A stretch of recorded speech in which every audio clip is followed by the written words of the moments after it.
अच्छा, आधे घंटे का मार्जिन रखते ही हैं लोग।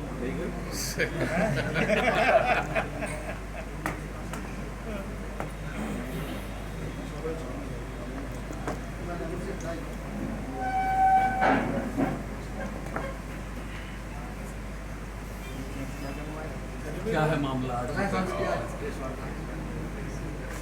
चुनाव के परिणाम आने के बाद आज मीडिया बंधुओं से पहली बार मुखातिब होने का मौका मिल रहा है। इंडिया गठबंधन के प्रत्याशी के रूप में हमने अमरोहा लोकसभा क्षेत्र से यहाँ चुनाव लड़ा। आज की इस प्रेस वार्ता में हमारे साथ कांग्रेस पार्टी के जिलाध्यक्ष ओमकार कटारिया जी, समाजवादी पार्टी के जिलाध्यक्ष हमारे मस्तराम यादव जी, आम आदमी पार्टी के प्रभारी हैदर भाई, समाजवादी पार्टी के वरिष्ठ नेता राहुल कौशिक साहब और हमारे हसन आरिफ साहब कांग्रेस के नेता हैं, आसिम साहब कांग्रेस के नेता हैं, पुष्कर मिर्जा साहब कांग्रेस के साहब हैं, आमिर साहब हैं, सब लोग हम शहर अध्यक्ष कांग्रेस पार्टी में हैं, शाहिद अख्तरी साहब, सब लोग मतलब जो गठबंधन के बाकी विधानसभा अध्यक्ष सभा यहाँ के लोग भी यहाँ पर हैं। गठबंधन के सारे कार्यकर्ताओं से हमारा मिलने का और कार्यकर्ताओं का गठबंधन के प्रत्याशी के रूप में जो कार्यकर्ता और मतदाताओं का जो है हम धन्यवाद करने के लिए क्षेत्र में लगातार घूम रहे हैं। आज भी कई जगह गए, कल भी कई जगह। तो मकसद सिर्फ ये है कि हम इंडिया गठबंधन के प्रत्याशी के रूप में यहाँ लड़े। रिजल्ट कोई भी आया हो, जनता का जनादेश जो है उसको हम स्वीकार करते हैं। चुनाव में जहाँ कुछ कमियाँ रह गई उसका लगातार हम लोग एनालिसिस कर रहे हैं। जहाँ कमियाँ रही हैं उसको आने वाले वक्त में दुरुस्त किया जाएगा। और हम सांसद के रूप में भी जनता के बीच रहे और अब सांसद नहीं है, पूर्व हो गए हैं, तब भी हम जनता के बीच रहेंगे। जो यहाँ से प्रतिनिधि चुन करके गए हैं, नए सांसद बने हैं, उनको हमारी शुभकामनाएं हैं कि वो ऐसे ही जैसे हमने मुखर होकर के पिछले 5 साल लगातार क्षेत्र की जनता के बारे में सवालात सरकार से किए, लोकसभा में अमरोहा को का प्रतिनिधित्व किया। हमें उम्मीद है कि जो यहाँ अब प्रतिनिधि चुने गए हैं, जनता ने जिनको चुना है, वो भी अमरोहा क्षेत्र के लिए, अमरोहा की जनता के लिए, विकास के लिए कहाँ कमी छूटी? कुछ आपकी पार्टी के नेता आपके साथ दिखाई नहीं पड़े, ऐसा? देखिए, वो सब उसका एनालिसिस चल रहा है और वो जो कमियां रह गई हैं उनको आगे दुरुस्त किया जाएगा। सरकार जो बनी है, ये जो जनादेश है, ये जनादेश मोदी के खिलाफ है। ये जनादेश जो है 400 पार की बात कर रहे थे ना, उत्तर प्रदेश में 80 में से 80 की बात कर रहे थे। तो मोदी जी को योगी आदित्यनाथ जी का धन्यवाद करना चाहिए कि बनारस में नैया बचा दी। ये बात तो अब जालन सारी पहले कह चुकी है। हाँ, तो बच गई नैया, वरना सफाया ही था पूरा। तो ये बैसाखियों पर चलने वाली सरकार है। अब देखते हैं बैसाखी कितने दिन तक टिकी रहेगी। जनता की अपेक्षा बहुत ज़्यादा है और उन्होंने अपने गठबंधन के साथियों के साथ भी इंसाफ नहीं किया है। हमारे जयंत चौधरी, हमारे पश्चिमी उत्तर प्रदेश से, उनको क्या डिपार्टमेंट दिया है? हमारे यहाँ के किसान, हमारे यहाँ के लोग जानते हैं। अरे देते हैं, उनको कृषि मंत्री बनाते हैं, वो कृषि के क्षेत्र में कुछ किसानों का भला करते। उनको जो है केमिकल फर्टिलाइज़र मिनिस्टर बनाते हैं। ये आज खाद की इनपुट जो है कॉस्ट, एग्रीकल्चर कॉस्ट इनपुट बहुत ज़्यादा बढ़ रही है, उससे कुछ राहत दिलाते हैं अपने क्षेत्र के, यहाँ के उत्तर प्रदेश के किसानों को। क्या है जो उनके लाइफ पार्टनर है, देख रहे हैं कि शिवसेना वाले ही हो रहे हैं, जो तोड़ के जो शिवसेना। क्योंकि भाजपा के एक नेता का कहना है कि जयंत चौधरी के आने से फायदा नहीं हुआ। अब वो हम तो कह रहे हैं कि उनको फायदा हुआ है नहीं, वो ये उनका एनालिसिस करने का। जयंत चौधरी जी का जो कद है वो देश के पूर्व प्रधानमंत्री चौधरी चरण सिंह जी के पोते हैं, चौधरी अजीत सिंह के पोते। उनको कैबिनेट मिनिस्टर ना बना करके एक तरीके से जो है वो संदेश जो है समाज में अच्छा नहीं है। और ये बात साफ हो गई है कि जो भाजपा के साथ रहा है, जो अलाई, उसकी दुर्गति इस चुनाव में क्या हुई है, डायरेक्टली इनडायरेक्टली। बीजू जनता दल को आप देख लीजिए, हर बिल पर, हर मुद्दे पर बीजू जनता दल, नवीन पटनायक भाजपा के साथ रहता था। जनता ने सबक सिखा दिया, आज बाहर। केसीआर का वही था, हर मुद्दे पर साथ रहते थे, बाहर हो। जगन रेड्डी का यही था, वाईएसआर कांग्रेस का 22 MP लेकर के बाहर हो।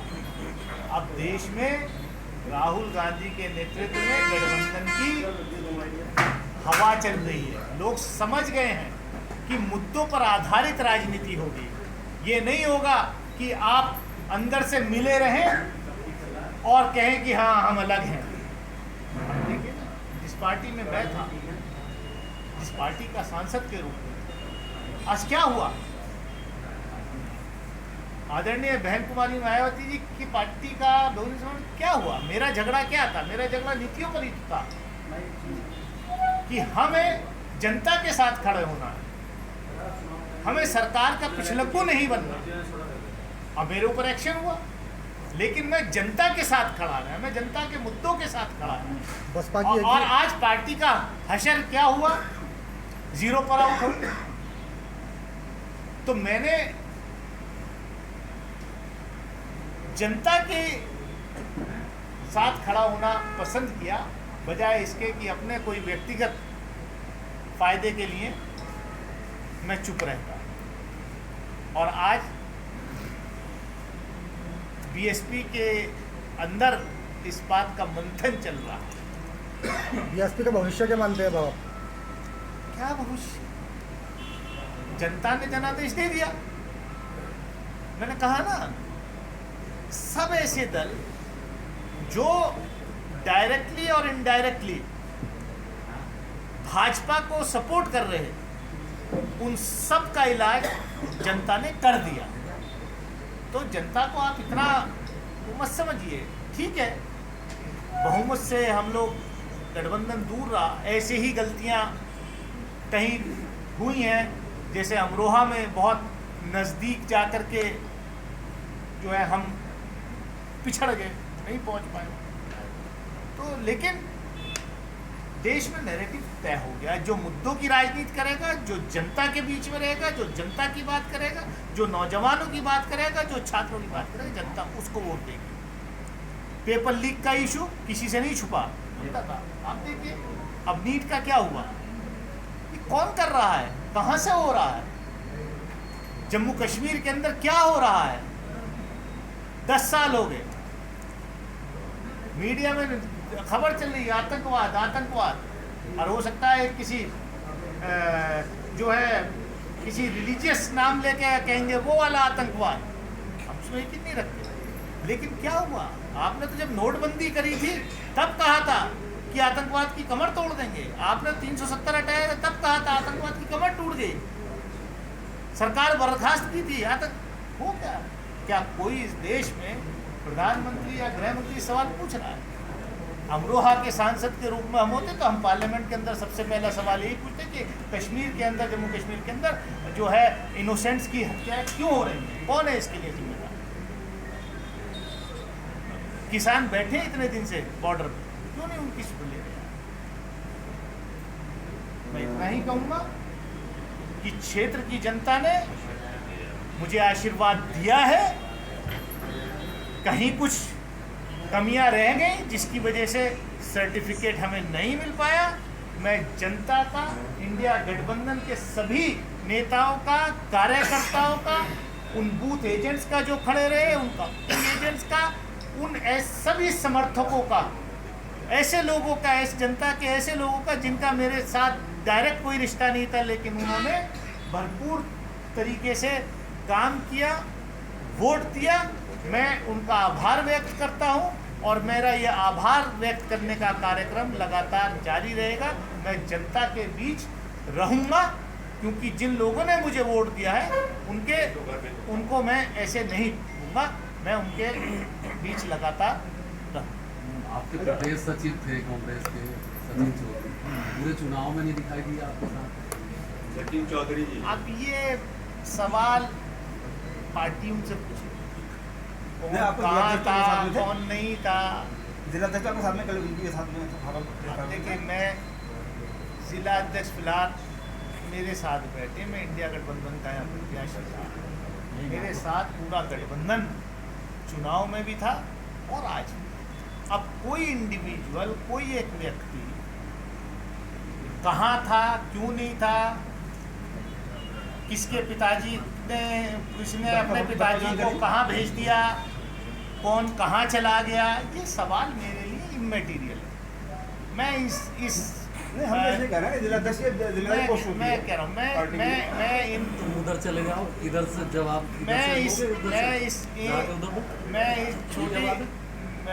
मैं इन सब छोटी चीज़ों को का नोटिस भी नहीं देता, क्योंकि मैं हो सकता है कि हमारे किन लोगों ने अलाउ ना किया हो कि कोई हमारे चुनाव में आए।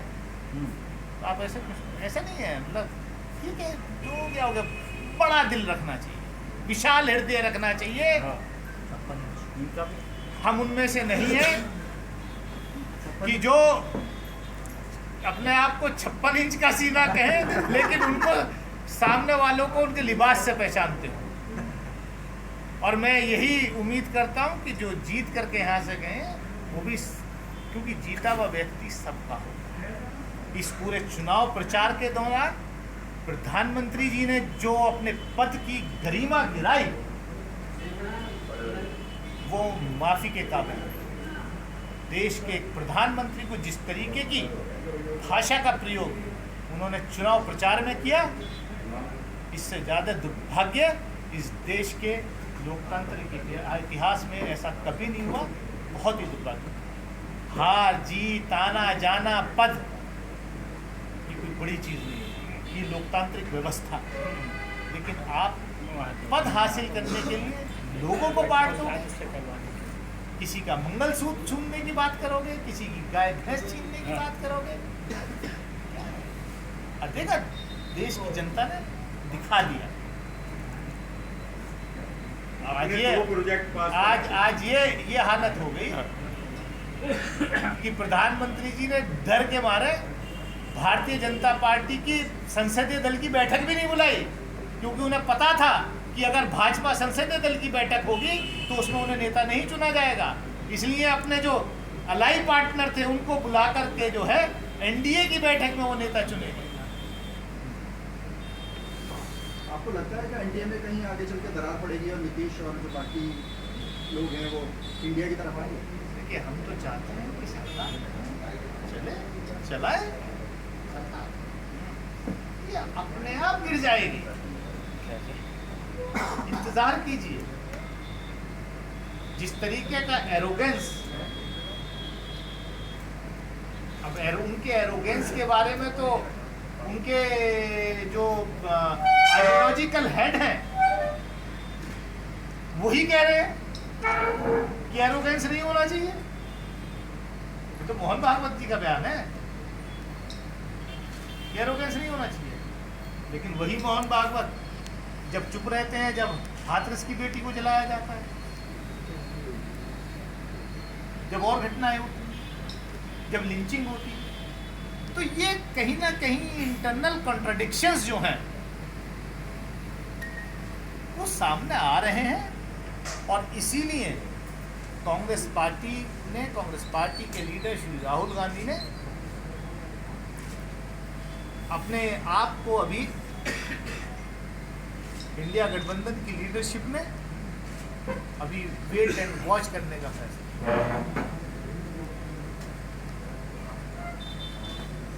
जी, मैं ये मालूम कर रहा था कि आपने प्रस्ताव रेलवे बोर्ड के चेयरमैन को किया था दूरगंज शहीद और मुक्ति धाम के अंडरपास का, वो स्वीकृत होकर आपके पास डेवलपमेंट कुछ उसका आया है और रेलवे स्टेशन के सौंदर्यकरण का, तो उसमें क्या प्रगति है आपका? क्या देखिए, जो मेरे कार्यकाल में जो भी विकास के प्रोजेक्ट्स थे, चाहे रेलवे का इशू हो पास का या जल निकासी का इशू हो, जो भी थे वो एक लेवल तक पहुंच गए हैं और मुझे उम्मीद है कि वो अगले कुछ वर्षों में इम्प्लीमेंट होंगे। और हम भले ही सांसद नहीं रहे, लेकिन हम इन सब जो विकास के मुद्दे हैं, जो चीज़ें हैं, उनको इम्प्लीमेंट कराने में जो जनप्रतिनिधि चुने गए हैं, चुने हुए हैं, उनको भी हम कहेंगे कि उसमें क्योंकि ये कंटिन्यूअस प्रोसेस है। हम कहते हैं अंग्रेजी में कहावत एक सेंटेंस है ना कि governance is a continuous process, उसकी गति नहीं रुकती, काम होते रहते हैं और काम कराने चाहिए। तो हम तो यही कहेंगे जो भी जनप्रतिनिधि है, जो भी जिम्मेदार लोग हैं, उन कामों को आगे बढ़ाएं। ये ना हो कि क्योंकि दानिश अली ने जल निकासी का प्रोजेक्ट बनवाया था, उसका सर्वे DPR बनवाया था, उसको सैंक्शन कराया था, तो इसको रुकवा दे यार, इसका तो क्रेडिट दानिश अली को मिल जाएगा। मुझे ऐसा नहीं होना चाहिए, ना होगा ऐसी मुझे उम्मीद है। रेलवे का भी होगा और वो भी होगा। हमने जो काम हम हो सकते थे वो हमने किए, आगे भी सबकी जिम्मेदारी है, मिलजुल के विकास करना चाहिए। कुंवर साहब, एक सवाल ये है कि अमरोहा की जनता में एक आम चर्चा ये है कि दानिश अली से अच्छा कोई स्पीकर नहीं है, लेकिन जो गट्स एक नेता के अंदर होने चाहिए ज़मीन से जुड़े हुए, वो नहीं है। इस बारे में आप क्या कहेंगे? देखिए, अब वो आप ये चर्चा है एक आम। आपने पहली बात की कि हमसे अच्छा कोई स्पीकर नहीं है। यस। आपका शुक्रिया, इस क्षेत्र की जनता का शुक्रिया जी। लेकिन जो दूसरा सवाल आप कह रहे हैं कि वो गट्स नहीं है जो होने चाहिए, आप उसको गट्स कह रहे हैं, मैं उसको राजनीतिक परंपरा के खिलाफ मानता हूँ। मैं एक स्वच्छ साफ सुथरी राजनीति करने के लिए जनता के बीच हूँ और राजनीति के अंदर भी पिछले कुछ दशकों में जो गिरावट आई है जी, उस गिरावट को ख़त्म करने के लिए बीड़ा उठाया हुआ है। तो हम अपने उसूलों के साथ बगैर कोई समझौता किए राजनीति करते हैं और करना चाहते हैं, क्योंकि जो इलेक्टेड रिप्रेजेंटेटिव होता है, जो जनप्रतिनिधि होता है, वो एक तरीके से आइडियल होता है समाज के लिए। तो हम खाली अपने फ़ायदे के लिए कोई ऐसा काम नहीं करना चाहते, ना करते हैं जो हमारे कॉन्शियस के, हमारे ज़मीन के खिलाफ। एक सवाल ये है कि परसों भी एक PC हुई थी जिसमें ज़िलाध्यक्ष जी भी मौजूद थे, तो उसमें मैंने मालूम किया था कि खुशतर मिर्ज़ा जी और भाई टीटू को 2022 में निष्कासित कर दिया गया था पार्टी से। तो ये बताया गया है कि अभी भी वो निष्कासित हैं, क्या ऐसा है? देखिए, ये सब क्यों इस पूरी प्रेस कॉन्फ्रेंस का आप साहब लोकल में भी लोग सवाल करते हैं इशू को ला करके, देखिए वो सबको मालूम है कि जिस दिन गजरौला में बैठक थी जी और हमारे राष्ट्रीय सचिव प्रभारी वहाँ प्रदीप जी, उनके जरिए माला पहना करके इन लोगों को ज्वाइन करा। Okay, thank you. जो हो सकता है जिन साहब ने कहा वो खुद मौजूद नहीं थे। ठीक है, ओके, छोटी चीज़ है। ये संगठन का मामला है, नहीं ठीक है, संगठन की प्रक्रिया है। ठीक।